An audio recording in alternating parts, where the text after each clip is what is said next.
Manila Representative Manny Lopez wants a national monument built for frontline workers. Lopez filed this bill for the construction of Bantayog ng mga bayaning frontliners. He filed the bill when he came back to work after surviving COVID-19.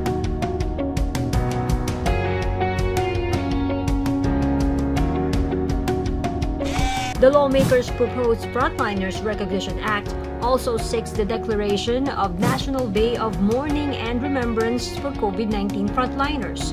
The measure also provides scholarship and financial assistance to the children of frontline heroes in any state schools, colleges, or universities.